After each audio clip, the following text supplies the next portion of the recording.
Yeah.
Y'all see that? That's the baddest motherfucker alive, son. Y'all see that shit?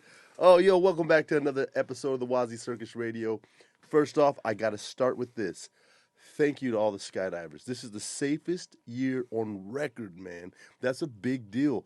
We were losing friends back in the day. We were losing loved ones, and we all became assholes from the old school, yelling at you guys about flaring and canopy patterns and your head on a swivel. And then they banned hook turns.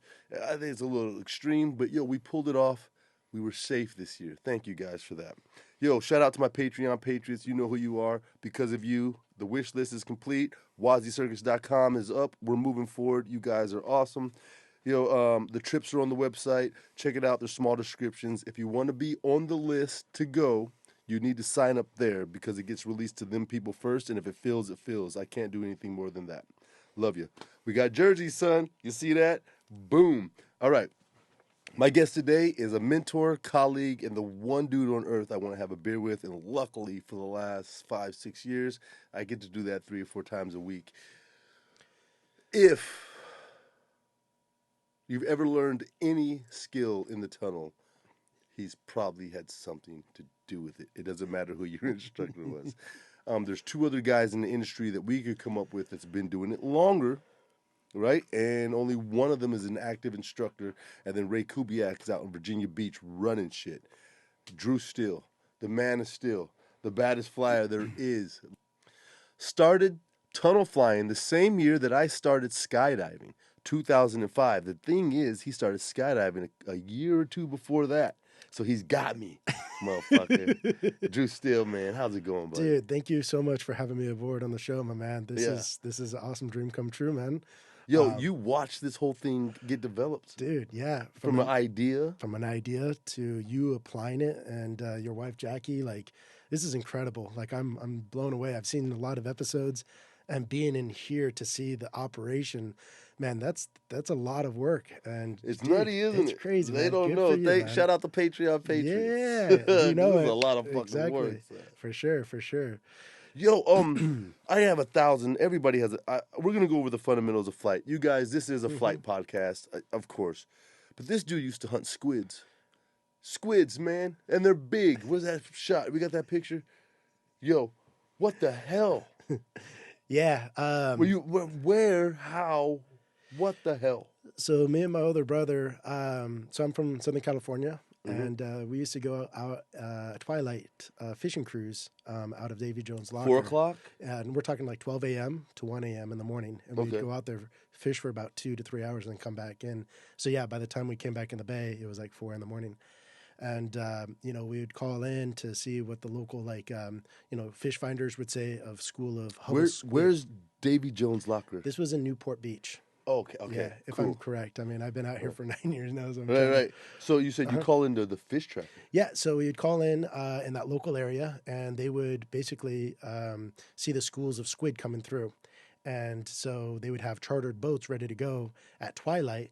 And so we'd book our boat, and we'd go out there with a bunch of other, anglers, and we would catch Hubble squid. And look at that shot. That's fucking big, dude. Yeah. That is big as fuck, dude. They're very aggressive squids. They don't have suction cups. They have hooks at the end of those suction cups per se, and they swivel 360 degrees. So if you look at this one, you see that kind of tear on the side, or it's kind of like they are very cannibalistic. When they get in a feeding frenzy, they'll eat each other. They have very sharp beaks. But they make amazing calamari. Oh my gosh! Really? I'm sure. How many pounds is that, dude? There was no limit on them. So we caught that night 12 apiece. That size? That size. And so you could have the whole thing. You could have them prep them. They usually would prep them right there for us. But you'd pound out the meat, cut them in strips, fry them in a buttery, floury mix.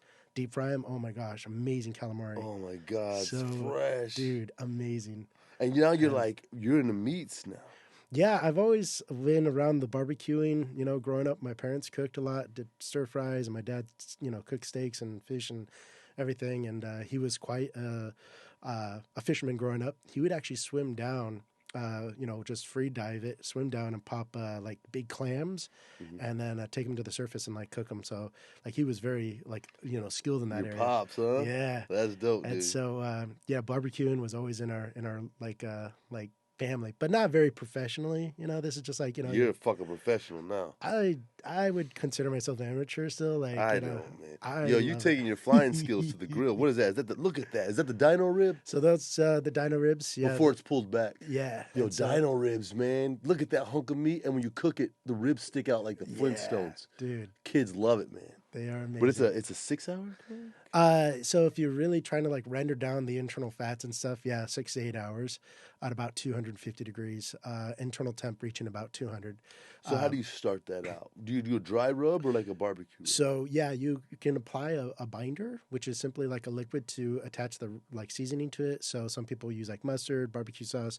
I use Worcestershire, and from there I apply all my rubs, smokes, cracked black pepper. And once I apply the dry rub, I usually let it marinate overnight. Put it on the grill for about... in the fridge or out of the fridge? In the fridge. In the fridge, yeah. Do you wrap it or you just leave it out? Leave it out. Okay. Before grilling, though, I do bring it out for about an hour to get room temperature before I throw it on the grill. Yeah, you explained that to me once. You were like, if it's cold and you cut into it, it could tense up like a muscle because it's a muscle. Yeah, that's after the initial cooking of it. You let it rest. All the juices that are trying to escape, what you do is... when you bring it off the grill and you let it rest, all those juices reabsorb into the meat. And so after an hour, when you cut into it, it's not just squirting juices all over and it doesn't dry out. It becomes more tender. Well, okay. So let's go back. Before you put on the grill, you got the dry rub on, and you cook it at high or low temperatures first? I cook it at 250, 275 in that range. And you're using that Traeger. That trigger is awesome. Yeah, it will be kind of, for the most part, spot on. But I've also done it on a conventional propane grill. But the trick is, what I do is I buy wood chips. Mostly you can get hickory, you can get oak, mesquite, cherry. And I usually make these little kind of burrito packs out of aluminum foil with them in it, and then poke a couple of holes, throw those on the grill so it performs the smoke. Oh, really? Oh, really? Yeah. So what, you take the wood chips, and then they're soaked, they're wet, you wrap them into aluminum foil, put some holes in it, and toss it on the grill next to the meat. Yeah, exactly. And as it steams, you've got a smoker. Exactly. Man, that's ingenious. Yeah, I saw that on YouTube. Yeah, shout out to YouTube. Yeah, YouTube, you graduate right here. Yeah. So, it's amazing, and it works just fine. But that trigger is awesome because it's a automatic pellet smoker. So it feeds the pellets into this little burner. So it keeps the temperature at the same exact temp.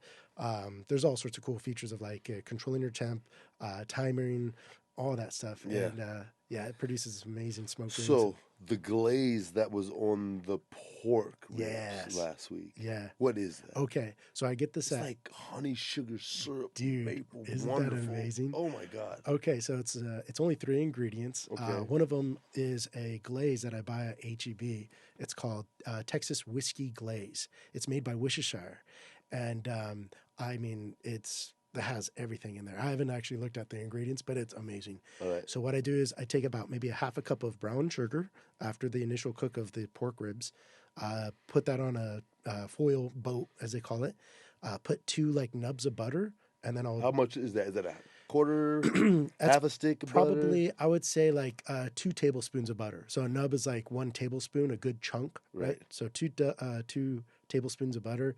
And then I'll take the glaze and kind of glaze down over the brown sugar and the butter. Taking the racks of ribs with the meat side up, I'll put it on, wrapping it with the bone side up, and then put Bone side up or meat side up? So I put it back on the grill with the bone side up, meat side down. Okay. So that way, as excuse me, as the glaze and the brown sugar and the butter melt, it's actually like sitting inside the Soaking in it's soaking it in. Exactly. So I tried to follow your recipe and I overcooked them, and they fucking caramelized to crunchy messes. It's very... it's very hard to cook this shit, you guys. Yo, we were monitoring them. I think we ran out of smoked chips. Then we moved it to the oven, and I burnt fucking $90 of ribs. It's that last part. It takes only like 15 to 20 minutes, sometimes 30.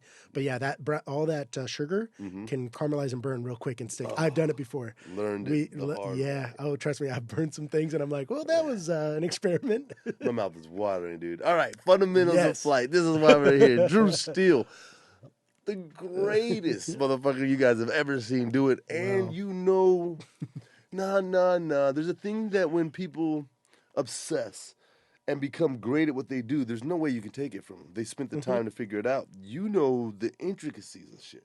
So, like, belly flying. It seems simple, but it's not. Correct? For sure. Oh, definitely. Right? When you're subjecting a person in a new environment that they don't know how to connect from a different sport, and it's a fluid, so every little, discrepancy or movement in their body is going to have a reaction to the wind. It's learning how to regulate that energy expenditure in their limbs to knowing that they're exactly at the same, latitude, whatever, movement and adjustment, so that everything is very isometric. And if someone's like really strong and dominant and like a right arm and it causes a turn, they're going to get frustrated because they're like, why am I turning? You try to teach them the other way. So it's a sport that's just time and awareness of really feeling your full body in this fluid that doesn't lie, Yeah. There is no lie in the wind. I thought, so prior to this, like late part of 2004 is when I did my first tandem and then started skydiving early part of 2005. The first time I got in the tunnel, I was pretty much halfway, almost like completing AFF. And I was like, I'll go try this thing out. And realized how much I drifted around in the sky. Picture a ping pong ball and a blender for 15 minutes. Yeah. I hit that wall so many times. And the instructor, Scott Smith, at the time, he actually caught me head down. I full on threw him a head down spot. I looked down, blasted my arms up because we're working on relative work. And he caught me, rolled me to my back and everything, to my belly. Before I knew it, I was back on my belly. After my AFF, of course, I thanked him because I didn't realize that, dude, he saved my life. And I didn't realize, like, wow, this is a very intricate sport. Like, it really demands that awareness, but it helped tremendously in the sky. The next jump I did, it was day and night, man. I knew, like, okay, I was not drifting. Like, I could feel my body in the wind for the first time. For the first time. Yeah. The wind tunnel's magic, man. And I don't know why more people don't use it. I believe it might be an ego thing in the skydiving sport where the instructors don't want their students to go get better than them, because the instructors can't afford it, and that's fucked up. iFly needs to fix that. Backflying. So, so after, belly, and the reason why belly stopped first is because it's the more preferred orientated position. You can see how you can balance yourself, kind of works out all the kinks and everything like that. Obviously, that's how, us skydivers, progress from AFF. So you have to first show that you can fly on your belly first and stable, showing all the 6 points of axes.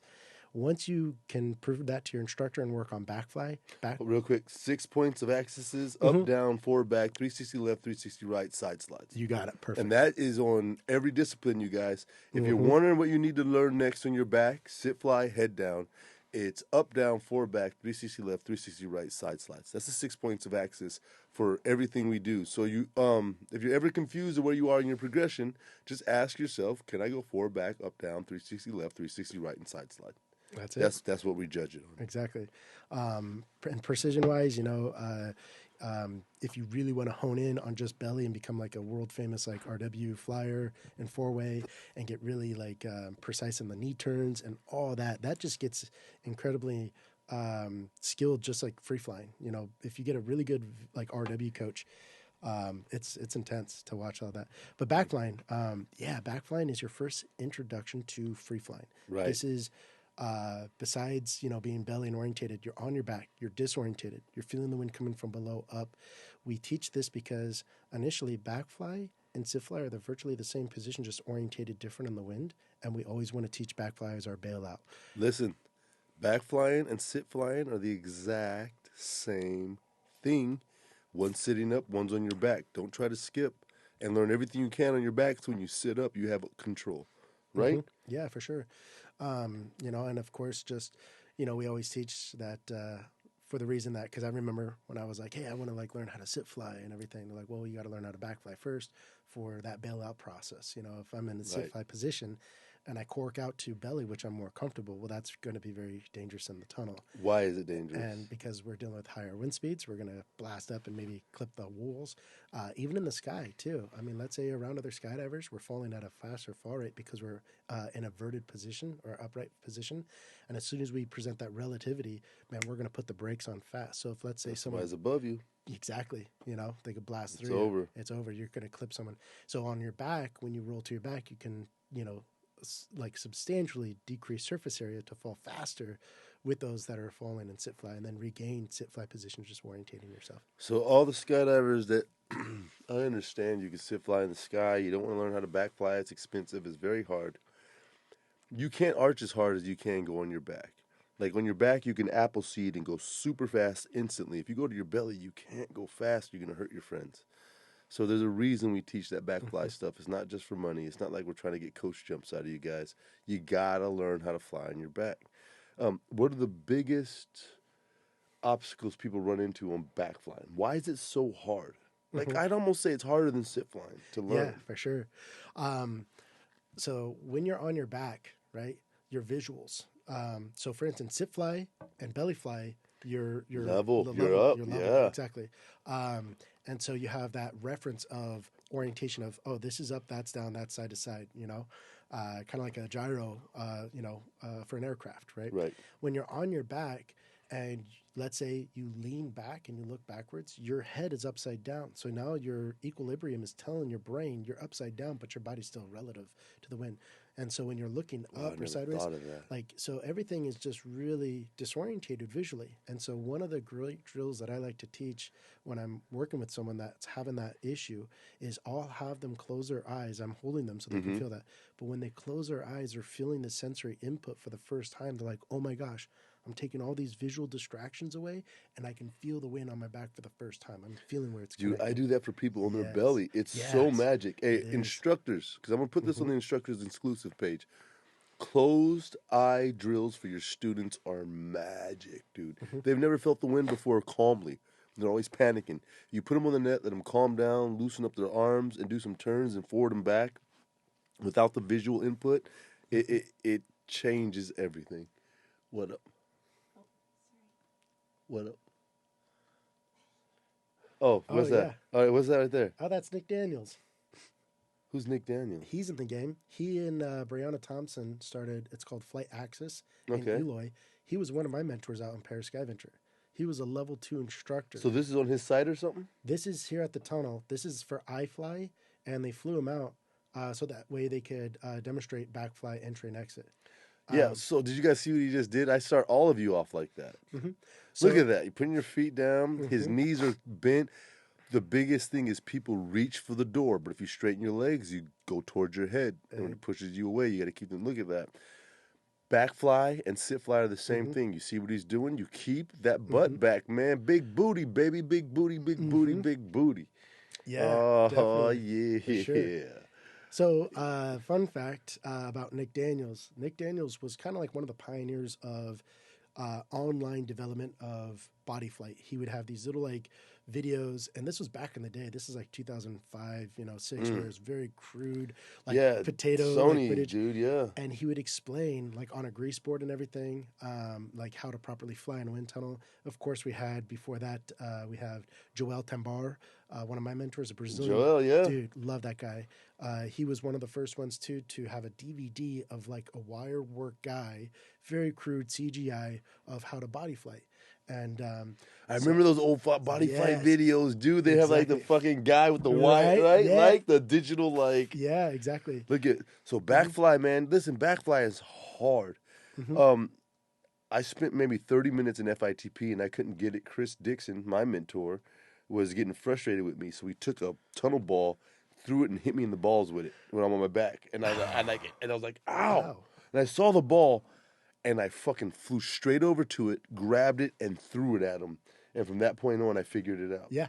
He took my brain out of it, right? So like I try to use that to like distract people to stop thinking about it, because if you think about it, there's too many variables to control at once. Oh, you for sure. gotta let that shit go. Yeah. It's a sensory overload. I mean, again, it's like as soon as they think, oh, I got belly down, this should be okay. And then you throw them on their back, and they're just like, oh my gosh, I'm learning flying all over.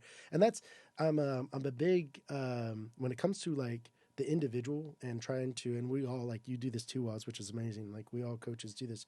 We're really good on catering to the flyer's needs of their age, their abilities, if they do have like almost like a physical disability, and we work around that. And so one of the things that we all do, which is amazing, is range of motion, like through stability drills of seeing what they can do with their body, whether it's their legs, open, close.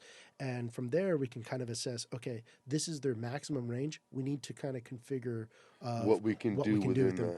Because that could be like, surface exposure, weight ratio. Like not everybody's going to fly like a little, kid when you have a 300-pound individual trying to work on backfly. So it's amazing that what we do as like, we're like personal trainers in a fluid, but we're mentors and we're therapists because we're they're psychologists. Scared. Psychologists, dude. We're trying to get in their head. Crazy. They're freaking out. We're trying to keep them calm. And at the same time, they're expressing body language that is a kinesthetic workout. They're working their body. And we're reading, okay, this is too much for them. We need to like, hey, bring it down. Bring it back, let them breathe, relax. Wow. Like, where's the balance though? Because this shit's expensive. Like, maybe we need to explain that when we move to coaching or you get off the packages and you go to private coaching, this first 10 minutes is an assessment. Like, we can learn, but we're really trying to learn you. And I'm sorry that it's your cash. Yeah. But once I learn how you work, what hurts you, when you get tired, then we can progress really fast. But it takes 10 minutes. So sometimes your first 10 minutes, you're like, I didn't get anything, but we're learning each other. Your next 10 minutes, you'll excel.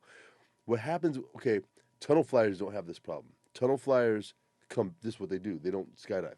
Right? So they don't, this is all they got. So they come back and they learn. Skydivers think they learned something, even though they're only halfway through the program, and they take off to the drop zone and they never come back. So then you get these guys sit flying with their feet wide, right? Like in a knee fly position, or they're like, they've only learned half the skills and they leave. They don't finish. So maybe we need to be more clear that you need to finish because you're not there yet. And I've seen it so many times. You guys watch skydive videos. You can tell the people who've been in the tunnel, and I can tell the people who didn't finish their fucking training. They're like, like, and they can't talk and shit. That's all good. Yeah, definitely. All right. Everybody's first milestone in life of skydiving. I don't care how old you are. This is when you grow up. Sit flying. Yes. Sit flying. Yes. It's the most unnatural flight position there is. It's the hardest position to learn. And I know you guys hear from us over and over again that once you learn head down, it's easier than sit. And you're like, fuck you, Waz. And I know I sound like I'm full of shit, but I'm not. Sit flying's hard. When I get sick of sit flying, I go upside down so I can rest. And then I go back to my sit to engage with you guys. Sit flying's hard. hey, somebody's got their. Okay, here we go. For me, back to belly transitions is the beginning of sit flying. Getting in control of that blast up, because what gets you up and over is what gets you to your sit flying. So that'd be my tip for you. Do all the back to belly transitions you can. What tips do you have for them, Drew Steele? For sure. If we're working on the transition, maybe even like kind of like on the net, roll up into the sit posture for a split second to the belly, so they kind of feel that vertical upright posture. Right. And that's where a lot of people kind of get like really nervous because they don't have any more drag on the wind, so they feel prone to falling. And that's a very sketchy feeling when you're upright and you don't like have that balance. There it is. Yep. And you can rock for sure. Look at him rock. Yeah, with the white vans. Exactly. You're killing it, Daniel. Yep. So like all positions that we teach in the tunnel, we start off on the net. And so on the net, it's the same thing. It's getting your balance, your upright orientation. One of the things that I kind of like compare it to is trying to. Yeah, that is. That was Danny. That was that's Danny, Dusty, and then yeah. it's Dusty. Yeah, I remember that shoot. I hate those shoots. They're so fucking tediously boring and long. Yeah. It definitely kind of gives like the flyer like a visual though, because there's like no, it's good for you guys. I'm sorry, I'm just complaining about some behind the scenes.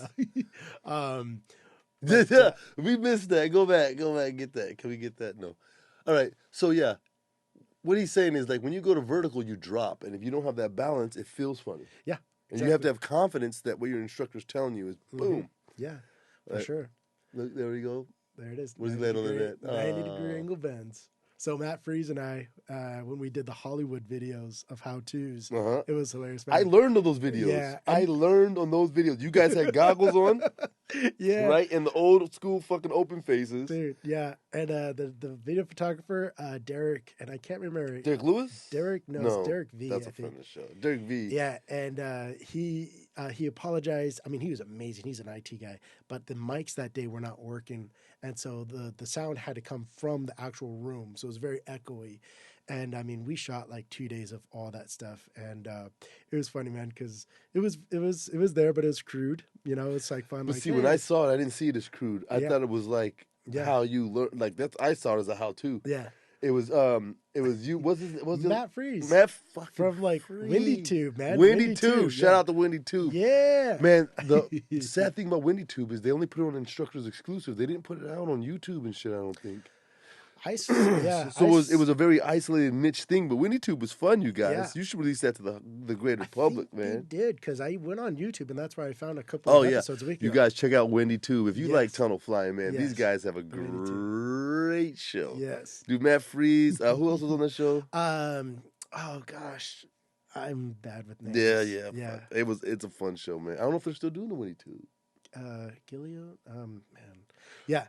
So you started in Paris Valley. I did. So the jet. Yes. The jet. You fucking work on the jet?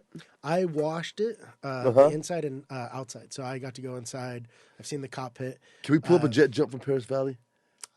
If you can. Yeah, it's on there. Yeah. There's one on there. They're running out. They're all. Yeah. Dude, they got a 727, 757. It's a DC-9. It's a DC-9. DC-9, 80 passenger. Old school. It's very old school, man. DC-9s aren't even in fucking operation. Exactly, dude. So the fun fact about this, when they landed that aircraft, the tarmac was not designed for that type of airload.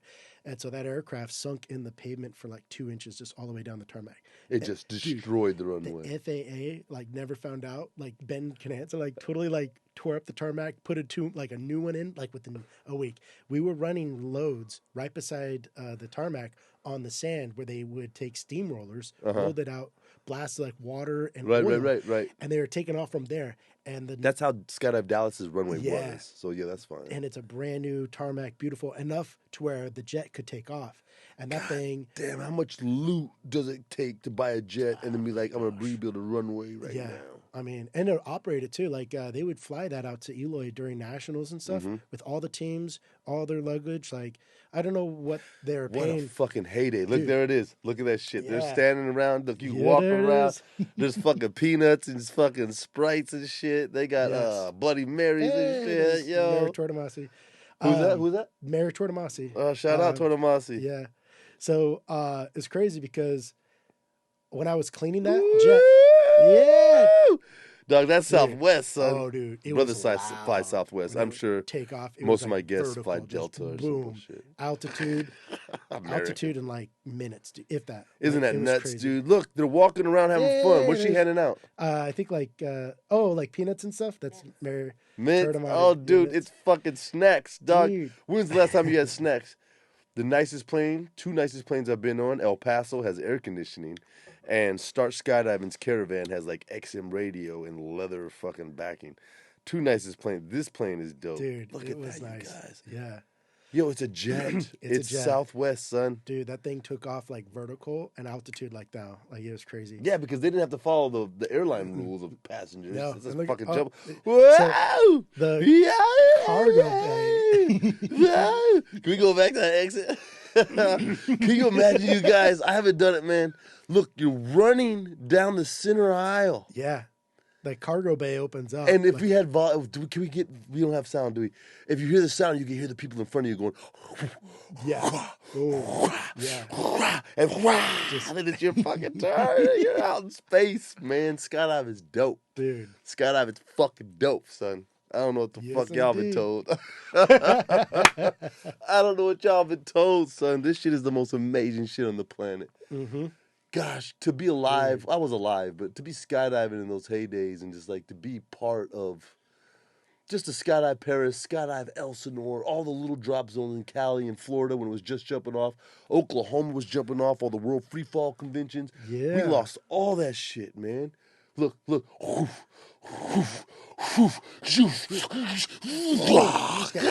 Pulled right out. Fuck you, man. That's dope for him, but he went on his belly. I'd be on my back, son. WazzyCircus stuff. Look, trying to get in. I wonder how high. Look how high they are. What is that, you guys? 18, 20? I would think so. 18, Yeah. 20. Look, yeah. We're fine. Once you leave the plane, it doesn't matter where you are on Earth. Mm-hmm. It doesn't matter what aircraft you look. Oh, bro, slow down before you get in there, son. Did he get back up? Nope. There you go. He went down. Yeah. Look at that balloon suit. Look at them fucking frap hats, son. Dude, I know. Skydivers used to wear leather frap hats. That's what those are called, guys. Y'all don't even know what those are. I had a frap hat. Yep. I had a frap hat for tandems. Exactly. They still carry them out there. Well, yeah, you put a frap on tandems because if they put their head back, they'll knock your teeth out, man. Yeah. The other drop zones don't do that shit. I've heard drop zones putting helmets on tandems. Y'all are idiots. Dude, that's crazy. All right, this is a regular ass skydive. Not that it's boring. That shit's amazing. All that shit's amazing. Yeah. All right. What are the biggest difficulties in maintaining a sit fly position?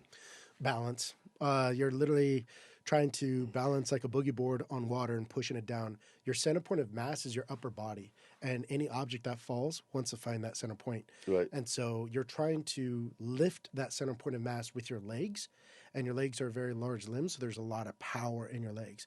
And so you're prone to falling over. Think of like if you were to balance a broom with the broomstick on your palm, and you're trying to upside down. That's and you're exactly what sit fly is. Exactly. So there's a lot of upper body, lower body, but what happens is because we orientate our arms more than our legs, we try to just rest on our arms and we just burn our shoulders out. But when we start tapping into the raw potential power in our legs, the power that we have, we can ease the workload on our shoulders, but it will require a lot more technicality in that balance. Right, because weak legs is what flails you to your back when your legs go wobbly and shoot. That watch any video you guys got of you sit flying. I guarantee your heels went right, left, right before you went up, man. It's just the way it happens. You need that strong base because you're holding the weight up. It's right. Yeah. Your chest is heavier. Exactly. That's why sit flying so hard. If you think about building an airplane, it doesn't look fucking like that. Yeah. Dude, no, for sure. You know what Yeah, I mean? exactly. Or anything that flies. And so kind of like going back to your point was that you made a great observation was going head down, it statistically falls a lot more faster and smoother because your center point of mass is falling in that direction down. And so I've had a lot of analogies told me that I still use of like, when you're head down, your legs and your arms are like the feathers of an arrow. The torso is the shaft and the head is the arrowhead. All that mass transfers downwards. And by getting into like a daffy or shelf, you get that stability action. Dog, he went Native American on y'all cats, son. He let y'all know with ancient American history right there. Dude, yeah. No, but that's seriously though. Like your body is the shaft. Yeah. And then the feathers just kind of guide you. Yeah. Yeah, another one is like if your torso, if like someone like for me, when I was learning head down, I was like really crunched up and really Everybody tense. does. Why? Yeah. What is that? Why? It's just a natural response of being again in a disorientated position, feeling the wind up Oh, fast. Like it's like it's it's your fetal position, fetal but just position. it's just upside down. You're not, yeah, Wow, the tension. being, you know, like for a person like me, I've never been like a wall, like or handstand walker upside down. And even I coached a person that could walk on their hands. It was kind of hard for them, but being in that fluid where you feel, because it is fast, that like potential forward or back drive, It's gonna kill you. exactly.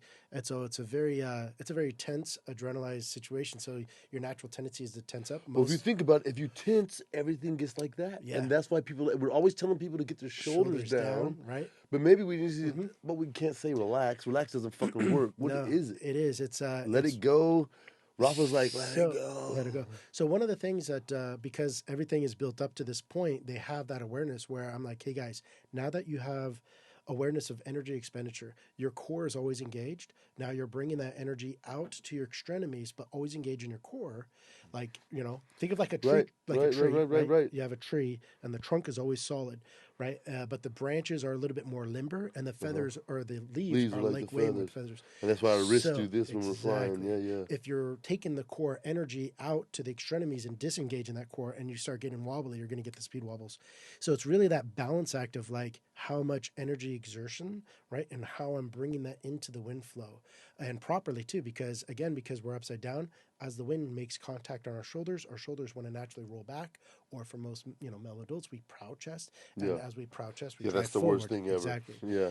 It could be in the hips. It could be the legs. It's just another orientation, right? Like backfly is like, whoa, what's going on? Now we're upside down. And if someone has never been in that orientation upside down. Yeah, if you've never done flips or trampoline or handstands. Yeah. Exactly. Now it's like, wow, they're in for a surprise of like, hey, this is a whole new like beast of ball game. How long does it take to stop getting dizzy when you're carving head down? In face or out face? What do you think? So that's a great question. When I'm actually working with someone that's working on in face or out face carving, I start implementing the concept of like like a figure skater or ballerina. Like, okay, it's called spot scene, or I think it's called spot scene or spotting. Something like that. I see you do it all the time. So when you're turning your body, you actually look first and actually engage a point outside of the tunnel, and then you let your body rotate and then look another like quarter or 3/4 of the turn. Another experiment I'm like, hey, put your hand in front of your face. Now spin as you're looking at your hand. You'll get dizzy. Now look through your hands as you're spinning and you won't get dizzy. What happens is when we're learning to carve, we're very fixated on our coach and we're looking directly at them. Everything is so blurry behind them, they get really dizzy. Whereas you almost like do that double vision, look past through your coach, through the wall, through outside of the tunnel. Now your peripheral vision catches everything and you won't be as dizzy. Wow, that's fucking nuts. I told y'all he knows everything. So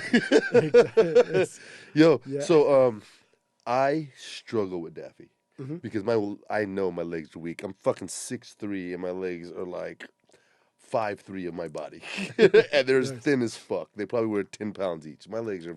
I've never worked them out. I am now, but they're squirrely because I'm weak. Right? I mean, I've been noticing, dude, like your Daffy helicopter is like getting like spot on, man. Yeah, it's taking a fucking year. I'm talking about like, how do I get better now? All right, so I mean, just like anything, practice. I mean, my Daffy wasn't spot on my shelf. Like, what exercises can we do to help that? Because head down is hard because you're straining, you're holding your weight by your legs. People, look, if you're straddle, if you're shelf, or if you're Daffy. All the weight is in your legs. Your arms are loose. You're a lawn dart upside down, and your legs are controlling your vertical speed.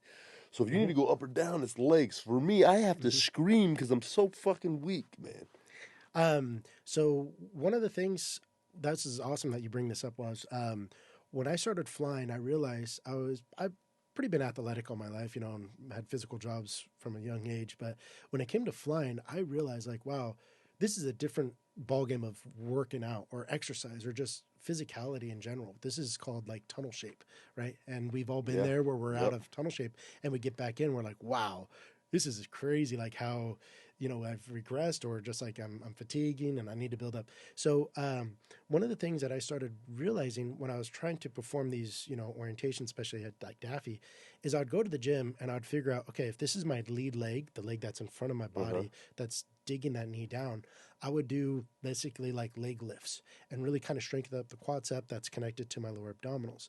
And then my other leg, I would do a lot of like, and I wasn't like doing this purposely for like I fly or flying in the tunnel. I would do everything, very symmetrical, but I would make sure that I would target those like hammies, the weak points, right? Like hammies, because I used to cramp up in my legs too when I would head down fly. I mean, I'd cramp up and be like, wow, this is intense. So I'd work out those dominant muscle groups that you would typically be using while you're head down. And from there, I would start, to realize this is beneficial. I wasn't doing a lot of lifting heavy weight, just a lot of repetition to build up that endurance. Almost it is the endurance. Exactly. Like almost like with sit fly, we've all taught like our clients, hey, the static sit wall drill where you put your back up against the wall and let your inner thigh and the quads up. Because what happens is when people are trying to sit fly, like you were saying earlier, they have weak legs, and that's the weak hip band. And the hip band is such a small muscle group, but it manipulates the whole leg. Like trying to squeeze a watermelon in between your legs is basically what you're trying to do when you're sit flying. Sit flying, because the wind, you're holding the wind to get flight. Exactly, you're trying to bring the knees. Do you guys hear that? You're squeezing the wind to get the flight, and when you open up, you let the wind go. That's what it is. It's that you call it the hip band. So it is the hip band. Goddamn hip bands, huh? Hip flexors and hip abductors. Y'all need the hip band. Exactly. And that's why for someone that's working on shelf and they can't get their legs wide, just because the wind is pressing up on the outside of their legs. So they their hip abductors outwards. That's where the screaming for me comes in, pushing out. I'm like, oh fuck, I can't do it no more. So the wide or the I call it the wide fly machine at the gym, right? Where you'll never see a dude. I do it. Good. I do it. That's how I got hit. I could not break through. And then I went to the gym and I did the fucking abductor and inductor, flexor, whatever it is, and then maybe 2 weeks later, pow, I was off the net killing it. Exactly. And it was all working out, and that's why I realized like fitness is a big part of this shit. Yeah. Because you think if you come from the skydiving world, I'm just gonna get out, it's bliss, I'm gonna relax and fly, That's not how this shit fucking works, man. It's intense. It's intense. So the thing is, from skydiving and tunnel flying, the only difference is the tunnel can only produce as fast wind speeds. So let's say you're reaching your terminal velocity and sit fly, right, on the net, and it's topped out wind speed. You have to slow it down to get that lift, to get the initial, like, hey, I'm flying off the net, right? And so in the sky, if your legs are close and you're stable and you're bombing it, of course you're sit flying. But in the tunnel, if it can only reach a certain percentage, right, you have to fly it. You have to fly it. You have to slow your body rate, like your fall rate down to basically come up off the net, giving you the illusion that you're flying. You're simply just slowing your fall rate down in the sky. And that's kind of funny because a lot of like tunnel flyers that are still kind of new in the skydiving, if they're not really good, they're kind of floaters in the sky, right? They're always getting lift because they've never really fell like super fast in the sky. Like skydivers will just blast through the sky with the one leg down and one leg up. And so it's kind of like a fun, like, element to see, because I've worked with a lot of skydivers that want to get into big way head down, right? And one of the things that I teach them when it comes to transition, and they're signed off and everything, is, okay, what's happening is in the sky, when you transition, you're still trying to think transition in the tunnel and get big, whereas everybody else in sit fly is blasting by you, or whatever it is, like when they all transition. So what I'm going to do is we're going to actually sit up by the ring or a little bit higher, descend and sit. As we transition, we're still falling. So you can come down to get that relative break. Because if not, you blast up. Because the difference between belly flying is belly flyers fall out, free flyers fall up, right? So you got to get that speed. Exactly. So you are a big trick, old school big trick, fucking rage flyer, and it's amazing. Whirly birds, triple flip twist, fucking Spider-Man. I'm going to put these videos up. Crazy shit. And you've watched dynamic start and develop. Watching you fly dynamic is the saddest thing. It's like the saddest thing a person can see. Yeah, I'm not the... Well, because you're so good and you can do anything on all axes at any moment. And the dynamic is this very sectioned off this way, that way, this way layout. And it's fucking boring. I can't stand watching dynamic. I'm gonna be honest with you guys. It's fucking boring. After you see the third team, you're like, it don't fucking matter. So watching it develop, what do you think about the dynamic trend, regardless of what I just said, and then trick flying, Right. like raw power? Power. And so we know that dynamic developed in the European tunnels, and it got really popular out here. I remember when I could in-face head-down carve with two other individuals. I mean, that was like ground rev like breaking. That was like, oh my gosh, there's three of us in-face head-down carving. You know, Right. So you watch this develop from dude, solo to yeah. 2 people to 3 people to 4 people. Exactly. Layouts. And it just still it blows me away to see what people are still capable of in teams. When it started to become more of a competitive environment, like, you know, team dynamics, rules, and everything like that, the trick flying was just a portion of the competition, like disciplines. You had, you know, your RW, right? You had your VFS, FS, and now you have dynamic. And dynamic really was like kind of like the dominant because it was showing a lot of all those All skills. axes. Yeah, all axes. And there's 4 of you guys. Well, you can have 2, but 4 of you. And it's a very intricate way of flying. The timing, the chemistry. It's a very intuitional, like, hey, I know where Waz is going and I know where my body. And before he even gets there, I'm going to be there because I know. So the chemistry is really in tune. And so that's what kind of, I think, intrigued a lot of flyers because it's like, it shows that team dynamic of like, wow, this is incredible. Now, because my era was all about trick flying, and I was in that for a long time, and I've done dynamic and I've tried it. I get lost really quickly, and when I'm flying, I like to just express myself like a free spirit, man. So I'm like, it seems confined to me. Yeah, but just like any like sport, if you practice at it, you know, and get really technical, you can express yourself. Just like RW, man, Paris Fury team. Those guys made like four points. Out of the aircraft on the hill, just destroying it, dude, because they were working in that tiny Paris scavenger tunnel, right? And so, I mean, the dynamic of it is just it's incredible if you get into that like that mindset, if that's what you're for, right? Like, and I've tried it, but I get kind of overwhelmed when I'm trying to do dynamic lines. I get lost, and my like, you know, OCD kicks off. I'm just like, you just start spinning and doing flips. I'm like, you just see him, dude. You just see him. So he gets so bored. I think you just get bored. People are doing layouts. He's doing 360 layouts with breakers on the bottom and back. You're like, dude. He's like, I can't fucking help it. This is boring. It's boring, and you know it's boring. Hey, but you guys should aspire to that shit.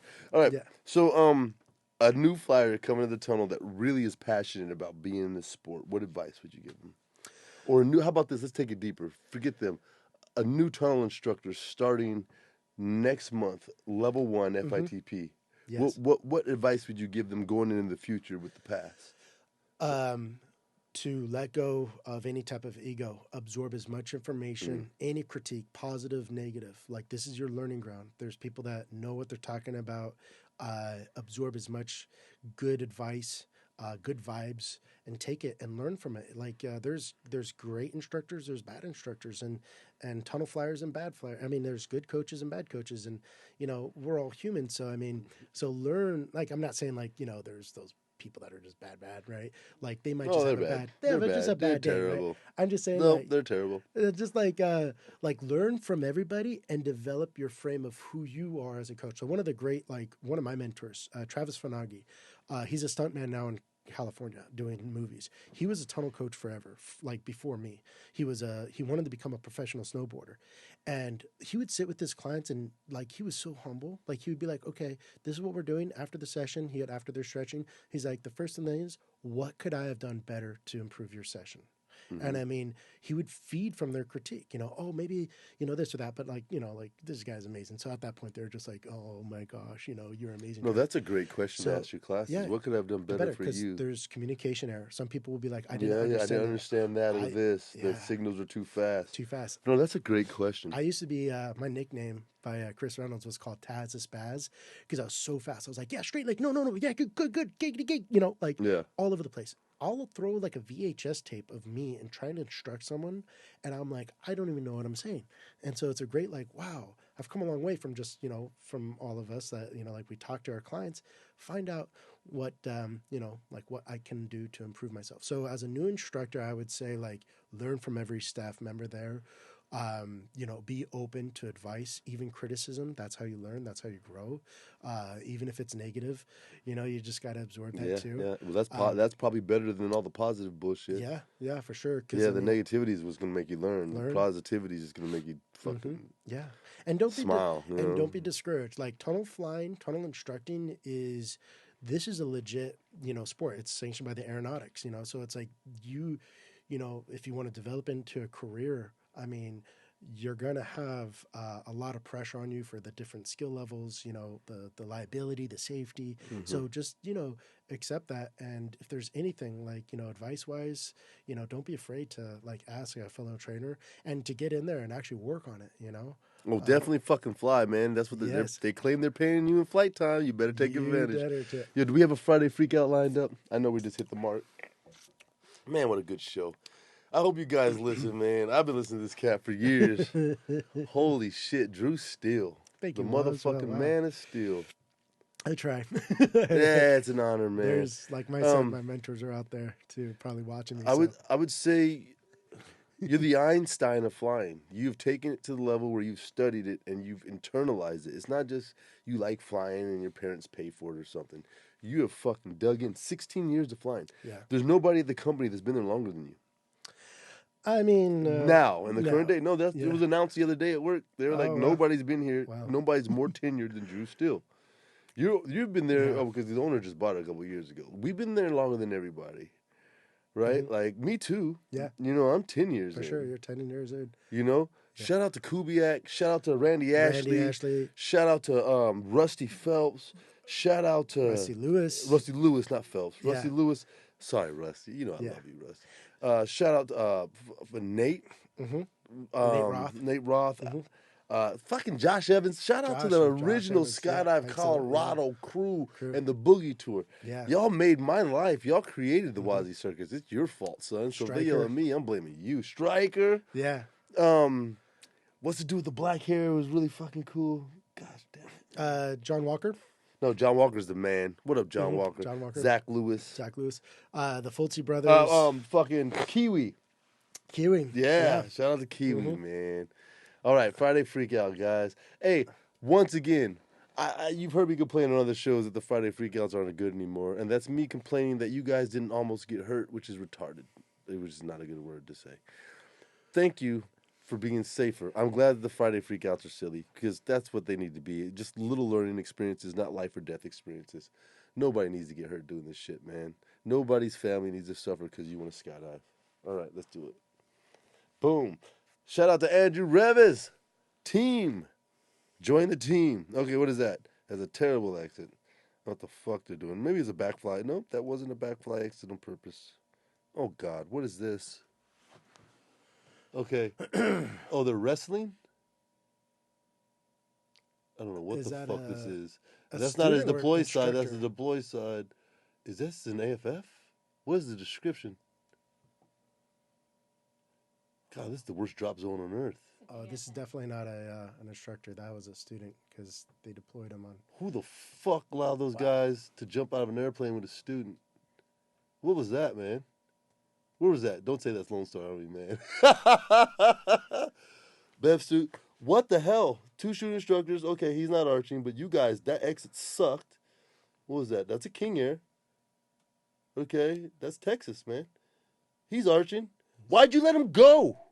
That's your fault, man. That's ridiculous. And then you can't fly, so then you die. I'm sorry. This sucks. I'm going to talk shit about you, bro. You need some tunnel time. I fly Austin. Christ. The student's trying, man. That's you. You just flipped him again. Why do you have his harness? Who taught you how to do that? Now he's about to deploy in your face, and you're on the other. Oh, jeez. You're holding him on his back, bro. Look at your grips, man. Grip switch and roll him over. Oh, this is ridiculous. I'm sorry watching this. I have nothing good to say about anything I'm seeing. Okay, not that. They shouldn't be AFF instructors. That's what they should be doing. I should be teaching right now. So let's teach. Oh. You know what happens? Because that's my sister or something that went to you guys and paid you $500 for you to roll them on their back and hold them on their back. And then when you landed, you fucking told them it was their fault. I guarantee it. You told the student he didn't arch. You blamed it on him. He probably doesn't even skydive no more because you guys are incompetent. I'm upset about this video. Let's play it again.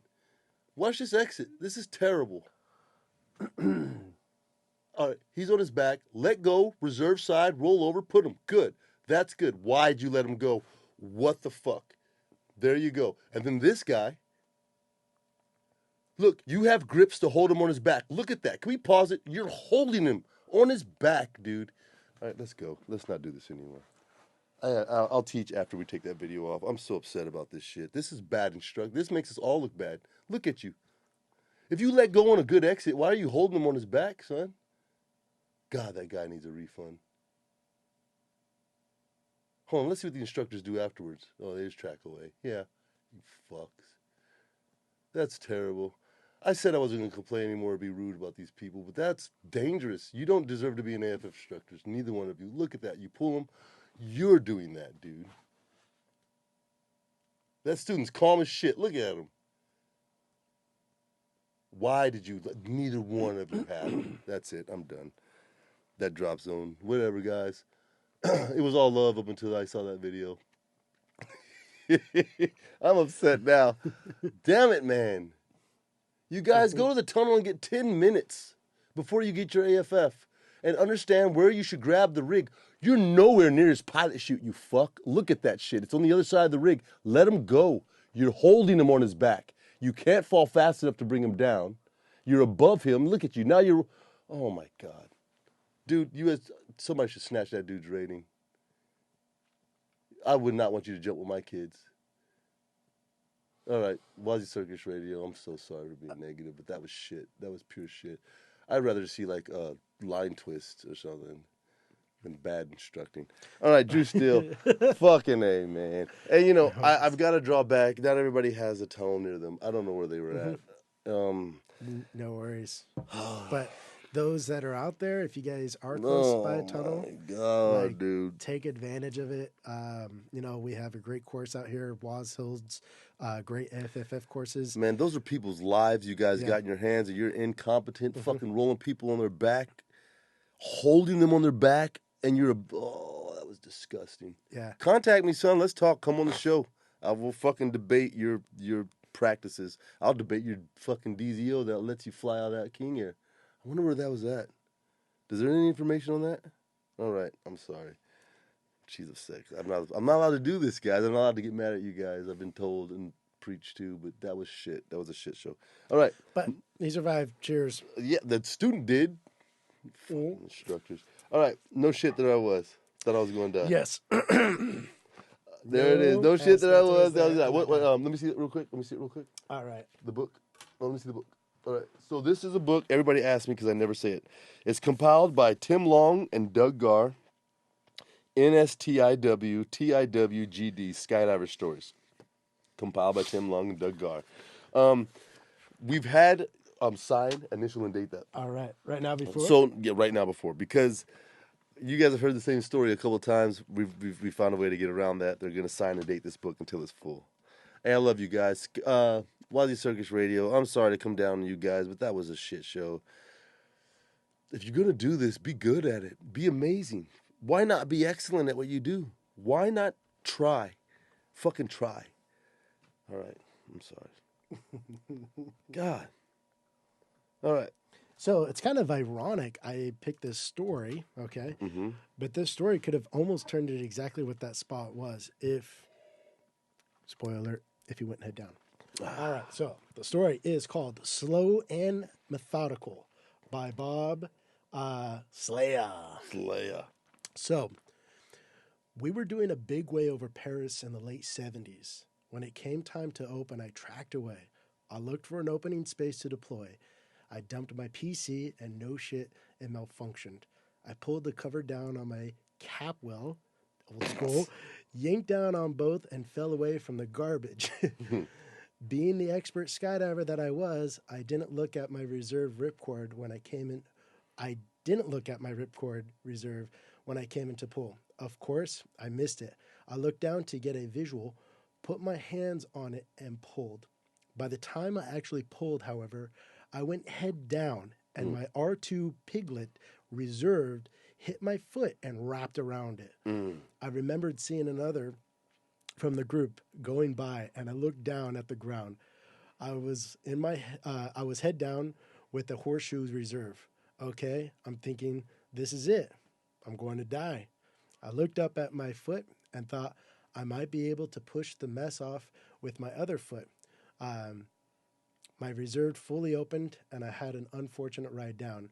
When I gathered in my reserve and I was heading back, Doodah, a.k.a., but his name is Keith Hendricks, started walking with me. I asked him if he saw me, and he said, yeah, you went by me, and you were kicking like a mother. So much for being slow and methodical. Oh, man. Dude, that's a That's scary... a fucked up story. And we've had some Friday freakouts where people get their foot in the reserves. Yeah. So, okay, so this brings up a small debate on RSLs. Like, if you have a spinning canopy and you chop, are you going to be spinning through the sky as your reserve comes out and your feet go through it, right? Because the RSL pulls it out, or a sky hook. Yeah. But I've seen a lot of videos where people deploy and they're spinning and the reserve still comes out fine. I've never really seen anybody get wrapped up in it. I know a lot of camera flyers have a debate where they don't fly an RSL or they won't hook up their sky hook. A lot of them don't do it, but I fucking fly my shit. I don't know. I want my shit. In the early 70s, he said. So, I mean, the crazy. Technology back then, I don't know how. He said cap whale, son. I got no fucking, I don't know what the fucking cap whale Maybe it was around, you know. No, it was around. It was the cap whales where you pull it down, you pull two hooks, and he fell from the garbage. That's some old school shit. Yeah. Nowadays, guys don't jump their sky hooks or RSLs because they have video on. But that was the old debate years ago because the cameras are bigger. Now you got GoPros on. If you can get snuck on a GoPro, it's going to break. The mount's going to break. So I would jump my shit. And don't get your foot caught in it. Because, okay, here's the other debate. If you don't have the RSL hooked up, you can cut away, get stable, and then decide to pull your reserve. Instead of having it done for you. And that way you're more stable. But if it's last minute, you don't want to be dealing with that. Exactly, yeah. So I just lean to the safe side. And that's what we're doing on WazzyCircus Radio, leaning to the safe side. That's it. Keep your head on a swivel. We love you guys. Hit us up on Patreon. WazzyCircus.com is live now. Man, what's that? Was that the Whirly Bird? What's this? No, that's... just fucking rage. Breakers. Backflip twist right here. This motherfucker's a beast, you guys. Listen, fucking dynamic. Dynamic's boring. So this is... this dynamic's boring, dog. You want to rage fly with your friends, man. That's what I'm talking about. This is Drew Steele. This is old, too. Yeah, this is... That's the one of the old school iFly suits. That's the red and black suit, dude. Yeah. Well, that's what I flew in San Antonio because I was a little Is this San Antonio? Yeah, this is San Antonio. Oh, that's a tiny tunnel. Yeah. And so I pulled the sleeves over because the helicopter spin. So going back to, I think you had like 3 major tricks that you said you were like, that's the Whirly Bird. The Whirly Bird. So, Randy Ashley, my mentor, when he was working with me out in Orlando, and I was trying to like kind of perfect this a little bit. We first worked on the helicopter spin, and then it was a broken down out face, in face, out face, in face carving motion. Right. And then you broke it down from 4 axes to like 6 axes to basically 8 axes, from like a sectagon to like a hexagon, I think it's called. And so you're just closing that timing up. And so it was basically me throwing my body weight in a Daffy orientation and then throwing my body away from the glass. So every time I'd feel my body going from in face to out face, I would throw it hard enough to where it'd spin me back into in face. And so I just, it's crazy. You know how hard that is to pull off. Hey, do we have any iFly Austin videos like in a real tunnel? No? So this is a half tunnel. Get that fucking flip to this. Yeah. Yeah. You guys don't understand how high energy these demos are. And that's in a little tunnel. I'm surprised you didn't hit your head right there. Yeah, that's when I, third time I flew there, I shattered my pinky and heel and everything. But I still flew and coached the staff. Hey, let me give you one thing. You rip your whole demo, and then at the last part, you go up on your belly, come down in a stand really slow and flip out. Fucking do something on the way up and the way down, and then get out. Yeah. That's like the slowest part of your demo. You do the whole thing, you're raging, and then you stop and you go up.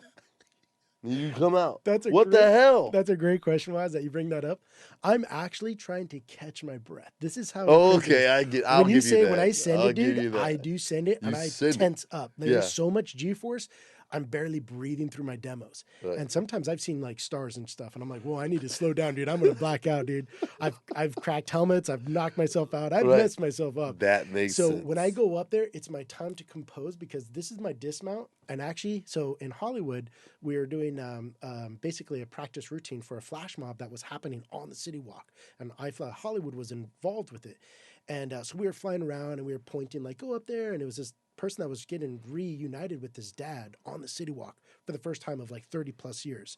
And it was really awesome. It was emotional. And the individual that was doing the flash mob, she's like a famous like pop star dancer and everything. And anyways, when it came to us, we had three instructors, James Howsky at the time and Diego, and they were flying around and they had shirts that said like, go this way. And I did my routine and I did that dismount.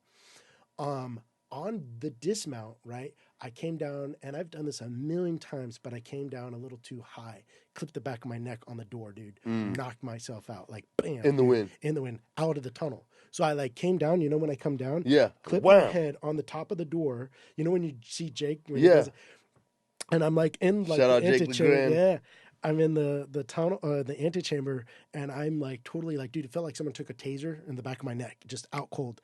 And I came to, and I was like freaking out because I was just like, okay, the first thing you need to do is count your fingers, right? Like reset, like you just knocked yourself out, right? Bad. And I was just like, can I move my head? And I slowly tilted my head. Yeah, I always wiggle my toes. I dude. always wiggle my toes Dude, first. Like, did I break yeah. my fucking neck? You know when this you get time? like dead elbow or something like that, Yeah. the tingles? I had that all in my body. Dude, this shit's dangerous, you guys. I've been in that position where like, oh fuck, am I paralyzed? Yeah. Oh, I'm not paralyzed. All Yeah. right, that was dope. Exactly. And so after that, so when I come down, I'm composing myself. I'm going up and taking deep breaths, and I'm like, okay, relax and dismount because I need to talk to my customers, and I'm still winded. Yeah. I'm getting old, guys. Like, so it's physical, but I love Dude. it. Yeah. I've seen you throw more tricks in one line than some person's entire career of flying. Like, it's fucking ridiculous. We got to get out of the studio. Love you guys. Drew Steele. Love you I guys. Fly Austin. WazzyCircus.com. Come holler at your boy. Order a suit. Get a jersey, baby boy. Love you. Peace. Yeah, Drew Steele. Dude, thank you, Waz, so much. Thank you, Jackie. That was fucking fun. Yeah, for sure. Fundamentals of flight, bitch.